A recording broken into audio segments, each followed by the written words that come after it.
Bonsoir, c'est un plaisir de vous retrouver chaque dimanche pour Face au juge, l'émission qui vous dévoile les coulisses de la justice. Une saison un peu particulière, vous le savez, car c'est la dernière du juge Jean-Paul Martin. Le doyen des juges de police prend bientôt sa retraite. Mais avant de le retrouver, direction le parquet de Bruxelles, les prévenus qui viennent d'être arrêtés par la police doivent être auditionnés par un substitut du procureur du roi.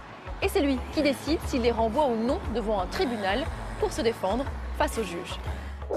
Chaque jour, la police de Bruxelles intervient pour des vols, des trafics de drogue, mais aussi des bagarres sur la voie publique. Lui, il a pris la fuite, mais on va le retrouver.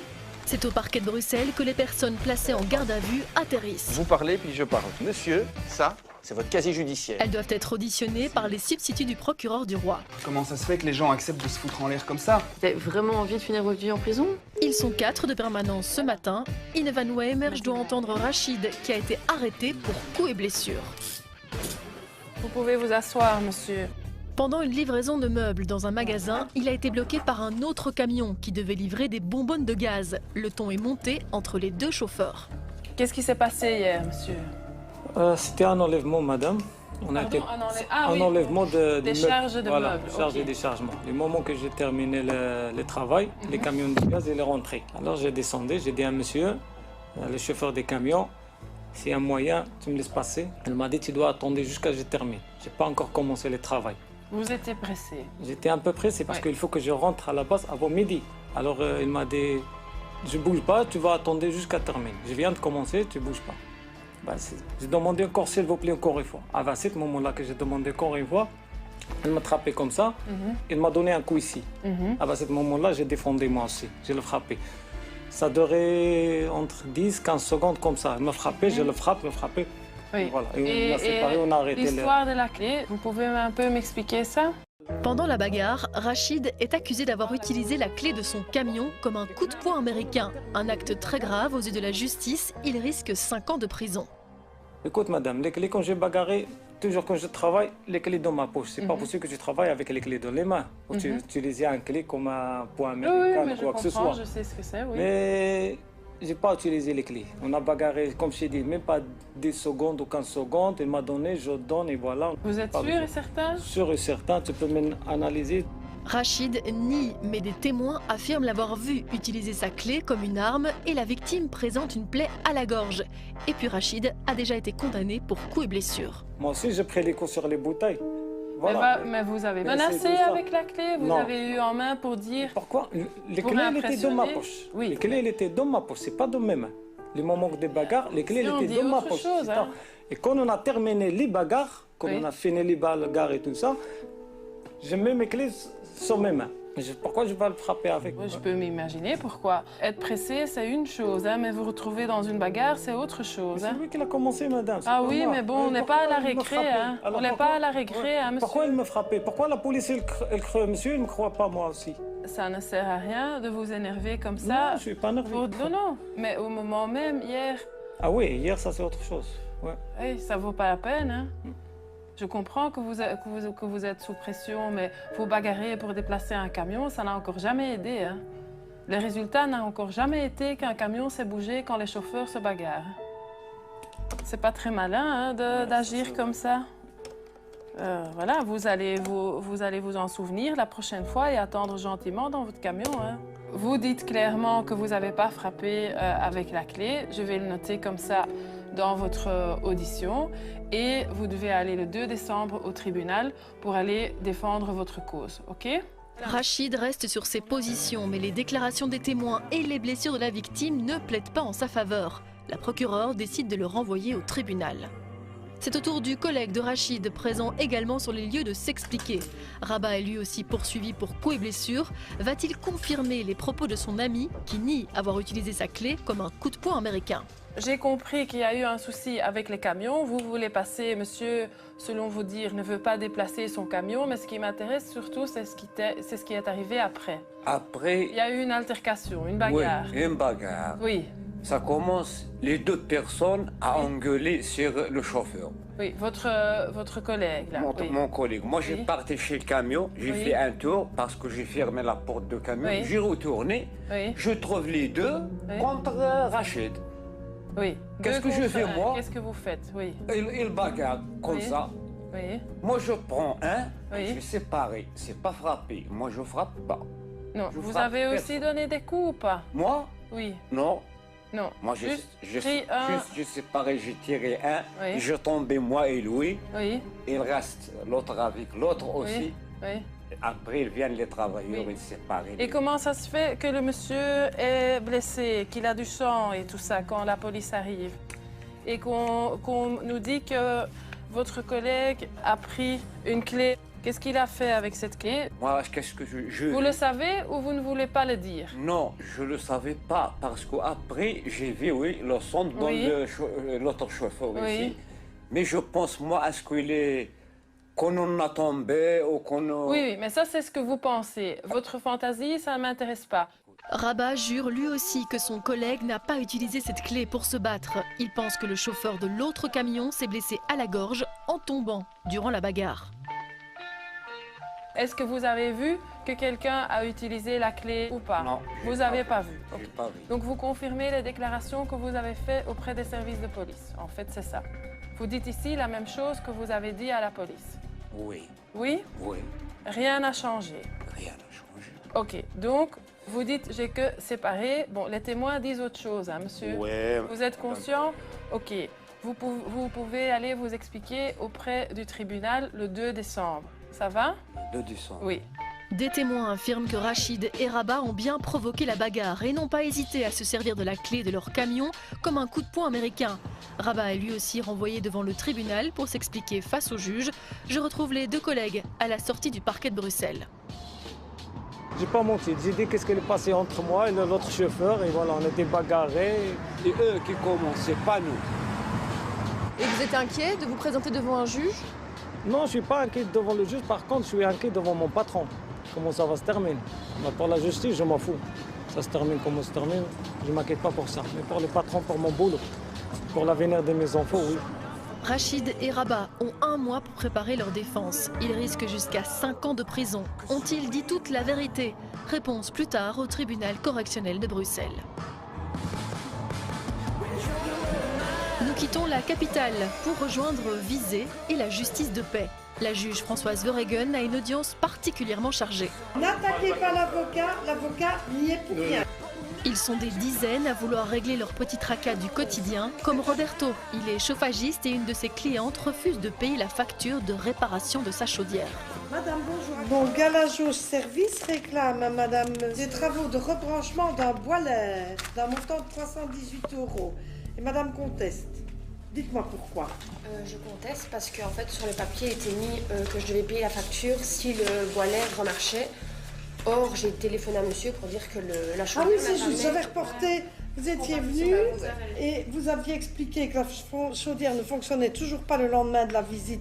Et je souhaitais voir le gérant car il est bien mentionné sur la facture sous réserve du fonctionnement de l'appareil avant le branchement.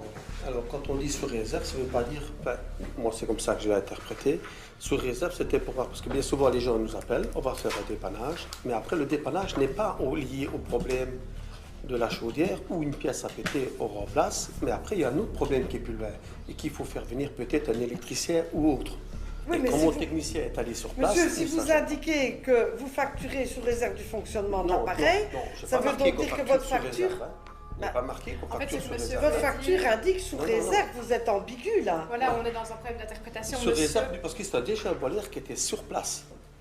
C'est pas un boiler qu'on a vendu, c'était Oui, mais déjà un vous ne boiler qui pouvez était en pas. panne.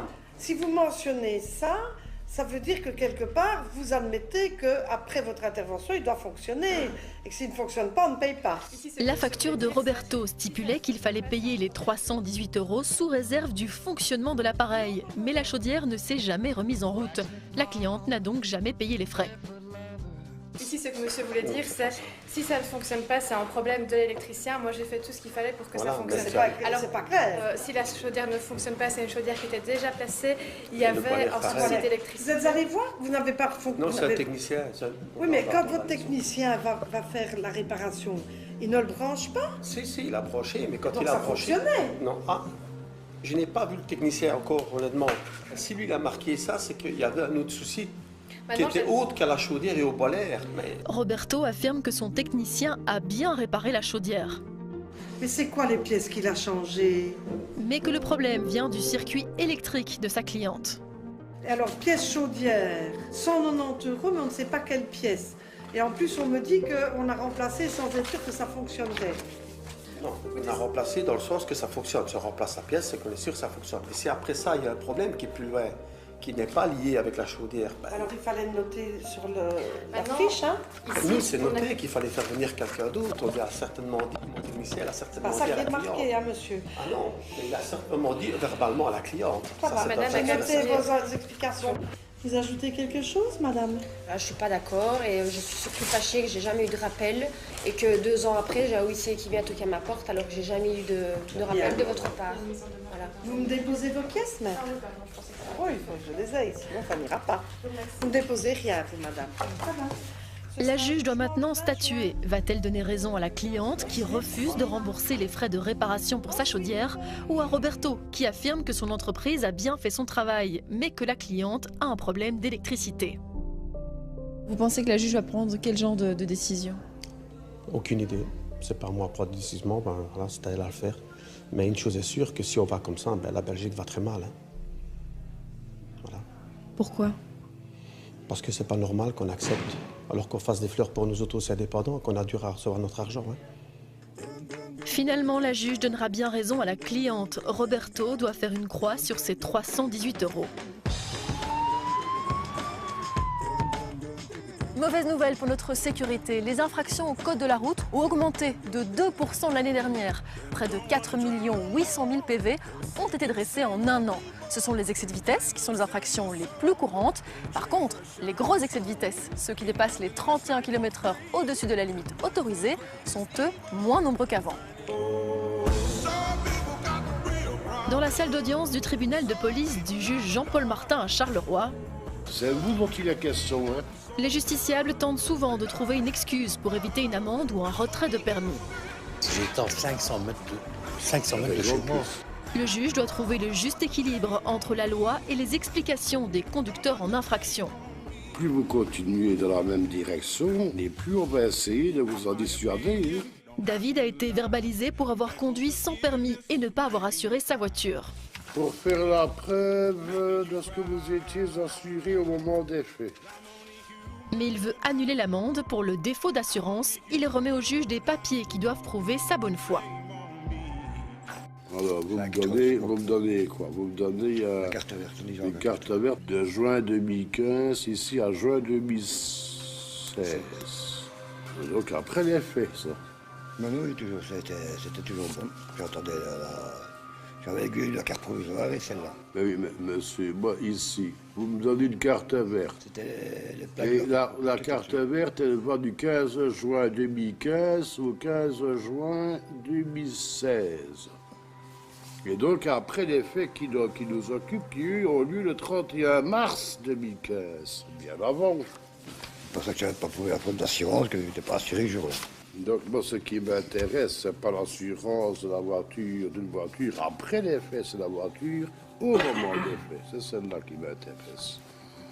David s'est empressé d'assurer sa voiture, mais après avoir été verbalisé. Cela ne couvre donc pas l'infraction. Mais David tente de se justifier. Ils n'ont pas se couvert parce que j'ai pas eu tenté les démarches. Oui, mais donc, vous n'étiez quand même pas couvert au moment des faits. J'étais bien assuré sur cette plaque-là, c'est ça qu'ils m'ont montré. Donc, on en revient toujours au même stade. Alors, en plus de tout cela, monsieur ne peut plus bénéficier de sursis parce qu'il y a des antécédents carters, on peut le dire, hein? Il y a d'ailleurs une récidive au niveau du contrôle technique, mais s'il n'avait que ça, c'est pas encore bien méchant.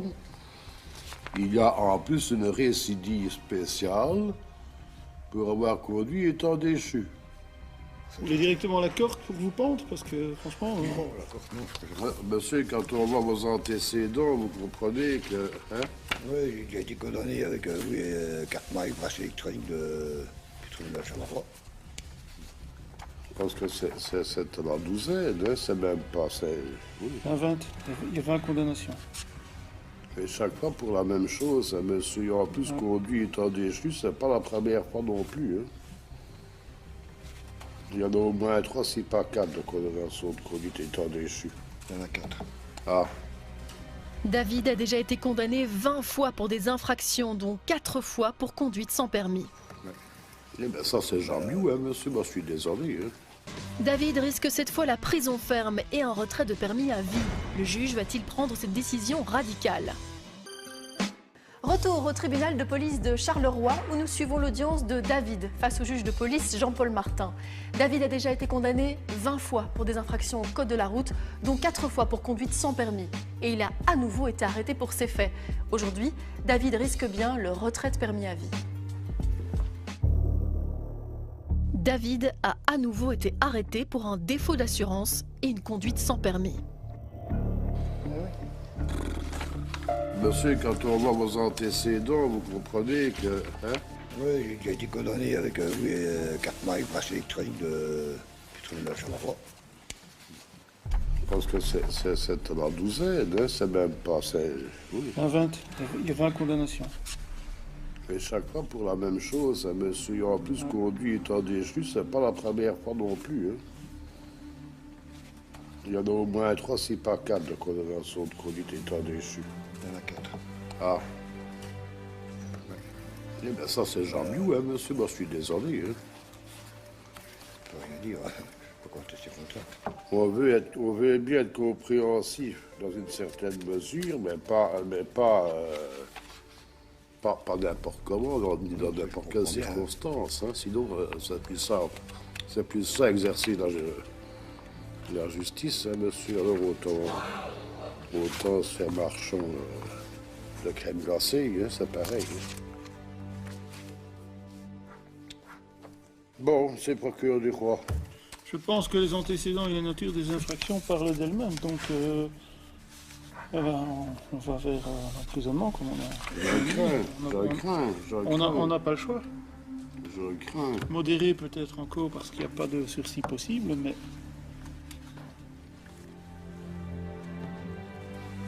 Qu'est-ce que vous avez à nous dire encore, monsieur? Hein? Rien. Vous vivez seul, vous êtes... Non, j'ai avec ma femme, mon ex-femme et mon fils. Comme mon fils a 21 ans, qui doit bientôt rentrer dans un centre d'handicap. Et vous vivez de quoi? CPS, les Minimex.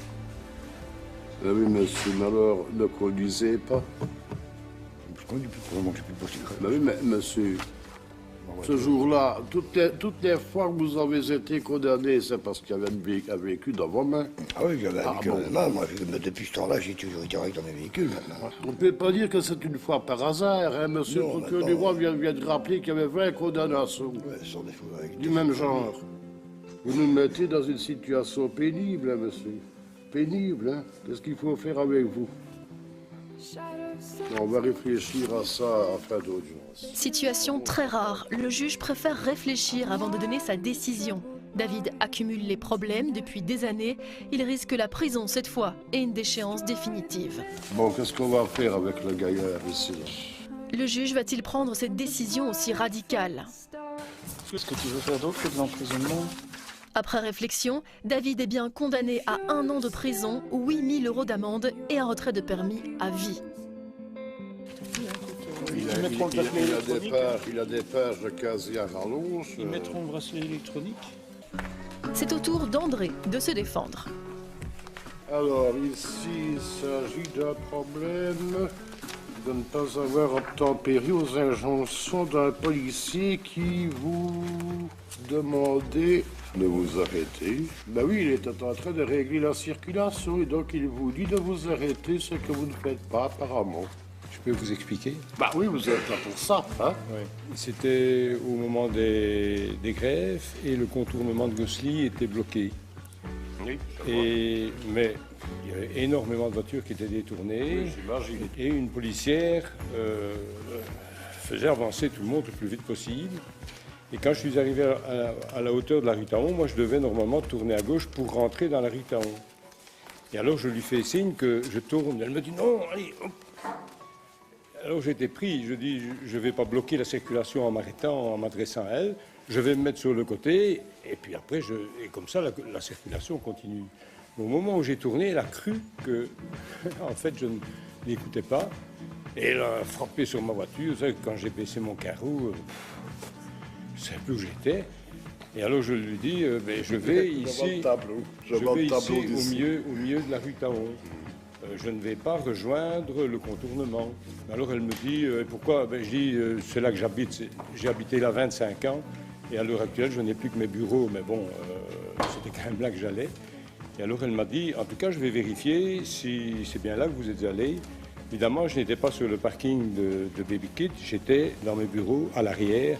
Donc elle n'aurait pas su voir ma voiture. C'est sans doute pour ça que j'ai reçu cette assignation-là. Oui. J'ai 74 ans, qu'il y a un peu de malentendu. Je pense que les explications de monsieur se tiennent. Un ordre de police. Je crois qu'effectivement, c'est peut-être un peu trop de zèle de la part de la policier. Puis bon, vous n'êtes pas quelqu'un non plus apparemment d'habitué à ce genre de comportement-là, donc. Et vous n'êtes pas non plus, oserais dire, un jeune conducteur, ça me paraît pas être le cas. Voilà. Au bénéfice du doute, il y a tout le moins un doute. On va laisser tomber cette affaire-ci, monsieur. André a bien fait de se défendre face au juge. Il est finalement acquitté. Voilà, vous pouvez disposer. Vous m'en donc tirer un trait sur ce dossier. Merci bien. 16C. Retour au palais de justice de Bruxelles. Nous retrouvons le juge Luc Hénard au tribunal correctionnel. Vous pouvez vous asseoir dans la salle. Il préside les audiences de procédure accélérée. C'est déjà la 3e fois. Ici, les prévenus qui ont été arrêtés par la police sont jugés en moins de 2 mois. L'objectif est d'endiguer au plus vite la délinquance. Ah oui. Donc en réalité, tout ce qu'on raconte est faux. Donc vous avez là quelqu'un qui tout à coup est pris d'hallucination. Dans la première partie de l'émission, quand même un peu surréaliste, hein. Nous avions suivi l'audition au parquet de Bruxelles de Rachid Eraba, arrêté après une bagarre dans la circulation. Elle m'a frappé comme ça, il m'a donné un coup ici. À ce moment-là, j'ai défendu moi aussi, je l'ai frappé. C'est pas très malin d'agir comme ça. Voilà, vous allez vous en souvenir la prochaine fois et attendre gentiment dans votre camion. Hein. Il bagarre comme ça.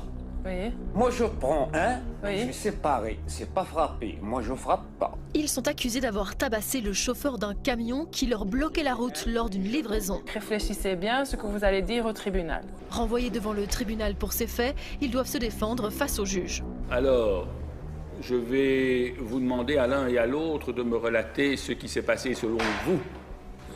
Ce jour-là, j'étais en train de travailler, monsieur, pour un enlèvement des meubles. Ouais. Le monsieur, il a reculé avec son camion des bonbons, des bottes à gaz. Ouais. Je demande gentiment qu'il m'a fait passer. Il m'a dit, tu dois attendre jusqu'à décharger et décharger des bonbons. Ouais. Tout ça, si j'attends, ça va durer une demi-heure, 3 quarts d'heure. J'ai expliqué que je suis pressé, que je vais aller encore plus loin pour un enlèvement. Il était énervé, il me frappait le premier coup. Alors à ce moment-là, moi, j'étais défendu. Je l'ai frappé moi aussi. Jusqu'à je vois... Et tout ça est normal. C'est lui qui m'a frappé le premier, c'est pas moi que j'ai commencé. Moi, je demandais gentiment, c'est tout. C'est ça. J'ai pris des coups, je donne des coups. Tout ça, ça durait entre 30 secondes et 40 secondes maximum. Et vous vous retrouvez devant le tribunal correctionnel. Rachid affirme qu'il s'est uniquement défendu, mais circonstance aggravante, il est accusé d'avoir utilisé la clé de son propre camion comme un coup de poing américain pour blesser l'autre chauffeur au maximum. Pour ce geste, il risque la prison ferme. Peut-être que quand j'ai le frappé, peut-être les clés du camion qu'elle était dans mes mains. Mais c'est pas utilisé comme un poignet américain qu'ils ont dit. Ça, c'est pas tout à fait ce qu'il dit. Hein. Il dit que tout de pas. même, la manière dont la clé, qui était donc la clé que votre C'est la clé des camions, monsieur. Voilà. C'est la clé des camions. Si j'ai pris les clés comme ça, peut-être que j'ai frappé avec les clés, que j'ai touché quelque chose. Mais si j'ai utilisé avec un clé américain, tout ça, il va rentrer. Il ne va pas faire une petite graniture ou quoi que ce soit. Mais vous avez peut-être eu un peu de chance aussi. Hein, peut-être que j'ai frappé, les clés étaient dans mes mains. Si vous permettez, j'achève ma phrase. À supposer même que l'intéressé se soit montré désagréable, je ne vois véritablement pas pourquoi il faut nécessairement se battre. C'est lui qui le frappait le premier. Oui, à supposer même. Même s'il frappé, à supposer que ce soit lui qui frappe le premier. Hein, c'est une supposition. Je ne vois pas pourquoi tout ça doit déboucher sur une bagarre Rachid sait qu'il risque gros. Par le passé, il a déjà été condamné pour coups et blessures. Rabat, son collègue, qui a également participé à la bagarre, doit à son tour s'expliquer. Moi et Rachid, on va demander le chauffeur du camion de boîte à gaz pour reculer 1 minute. Parce que nous aussi, on a des travails après. Le chauffeur, il a parlé mal déjà. Il a dit non. Vous attendez. Est-ce que je peux expliquer qu'est-ce qu'il a dit? Mais bien sûr. Il a dit, vous avez resté 1 heure, on va te faire enculer. Comme ça. Et encore, il a fait à Rachid comme ça, et il a frappé. C'est ça, qu'est-ce qui se passe? Rachid et Rabat jurent n'avoir fait que se défendre, mais le procureur du roi apporte une toute autre version des faits. Mais je vais évidemment vous donner une histoire un petit peu différente que celle que vous venez d'entendre par rapport aux 2 prévenus. Les déclarations de la victime sont très claires pour vous dire qu'au niveau donc de cette clé, elle va être mise entre les doigts pour être utilisée comme un coup de poing américain, technique assez connue. On a déjà vu ça à de nombreuses reprises évidemment dans des dossiers, et il va y avoir des coups nombreux qui seront portés. Ça aurait pu se terminer de manière extrêmement dramatique. Je pense ne pas avoir besoin de vous convaincre de cela. Vous avez la victime qui va se retrouver par terre avec son fils qui, tant bien que mal, va essayer de porter secours à son père. Vous avez 2 témoins, en l'espèce, qui travaillent sur un chantier, qui vont voir directement l'agression, qui vont intervenir et qui vont constater que les prévenus sont en train de porter encore des coups à la victime alors que celle-ci est déjà au sol. Le procureur du roi ajoute que la victime a des hématomes sur le visage et sur le corps, des contusions au genou et une lésion au cou. Parce que vous avez des lésions très graves qui sont constatées. Il demande donc 18 mois de prison pour Rachid, qui se serait servi de la clé, et 12 mois pour Rabat. Didier, je vous remercie.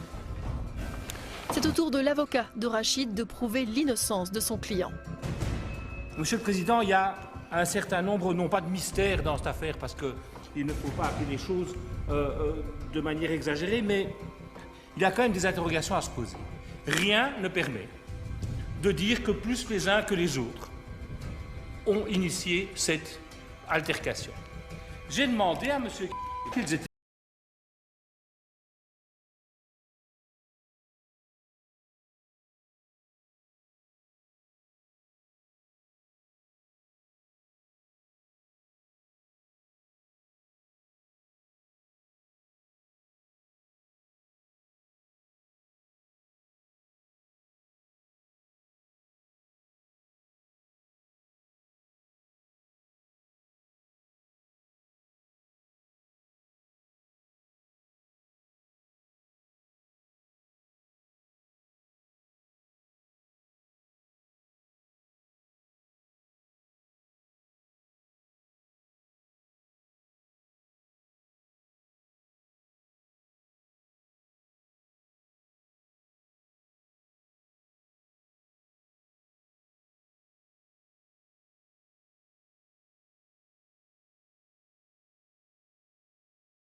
dans son casier judiciaire.